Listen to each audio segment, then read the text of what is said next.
What is up, everybody? I want to answer a question of historicity when it comes to the Bible that I saw Dan McClellan talking about. All right, let's see it. In a video. I don't stitch his videos because they're way too long, boring. Hey, you're preaching to the choir. But it comes from, we know the story in 1 Samuel 17, David killed Goliath of Gath.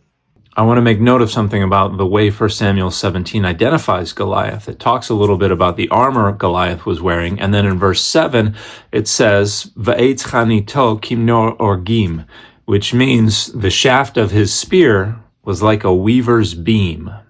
At the battle, in what's the valley? I know the name of it. It's called the Valley of Elah. Here's a picture I took from that valley. Here's another picture of the valley that I took from Azekah. But then in 2 Samuel 21, we see, starting in verse 18, after this, there was again war with the Philistines at Gob.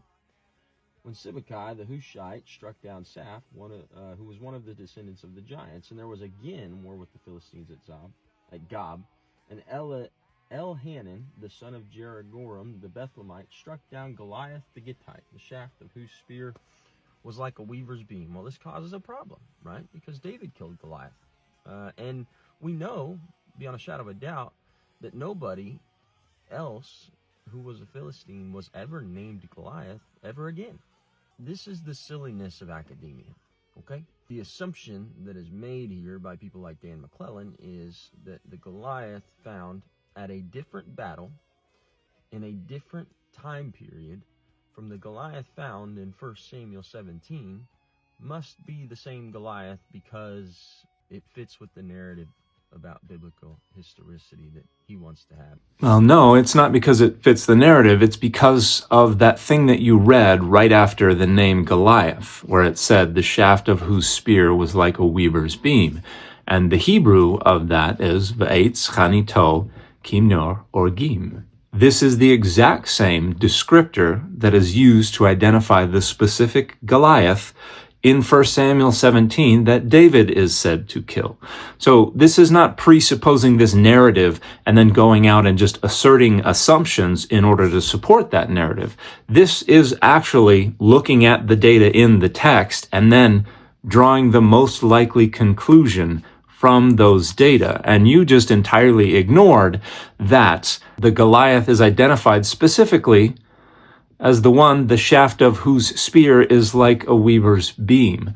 So the texts are identifying both Goliaths as the exact same Goliath. And one of the reasons we know that this is a concern for anyone who's actually engaging the text sincerely and competently is that the editors of Chronicles were like, that's a problem, and changed it to say that Elhanan killed Lachmi, the brother of Goliath, because they knew that has to be the same Goliath. Now, I know in 2 Chronicles, some translations attribute this to being the brother of Goliath, and that wording, the brother of, is just left out in 2 Samuel. So it's not just something that's going on in some translations. That's what Chronicles says in the earliest Hebrew text that we have. And it's just a little bit different in the Aramaic square script, the type of Hebrew script that was adopted following the exilic period, which is when the books of Chronicles were edited, from what it says in 2 Samuel 21:19. You just have to kind of squint at it a little bit and change the word bait to the definite direct object marker et, and then the definite direct object marker etz to the Hebrew word ach, or brother. And then you go from Bethlehemite et Goliath to et Lachmi ach Goliath, or Lachmi, the brother of Goliath. So it's either an error of transcription that the editors of Chronicles just leaned into, or an intentional alteration that the editors of Chronicles leaned into because they figured they could get away with it. Either way, it is a more theologically comfortable reading because it sidesteps the attribution of Goliath's killing to Elhanan. And it says, oh, Elhanan just killed Lachmi, Goliath's brother. However, the name Lachmi would mean my bread, and that's not a naming convention that's known from anywhere near this time or place. And additionally, it would be a Semitic name, not a Philistine name. So by far, the most likely conclusion is that the editors of Chronicles either introduced or perpetuated this alteration of the text because it made better sense to them than the problematic reading, which attributed the killing of the Goliath, specifically the one, the shaft of whose spear was like a weaver's beam, to some dude named Elhanan. But the easier explanation is that Goliath just had a relative whose name was also Goliath. No, it's actually not an easier explanation. It's a more ridiculous explanation, but it convinces you, and so you just assume that that's because it's the easier explanation. But it convinces you because you're not reading the text very carefully, and because you don't actually care about what the text says.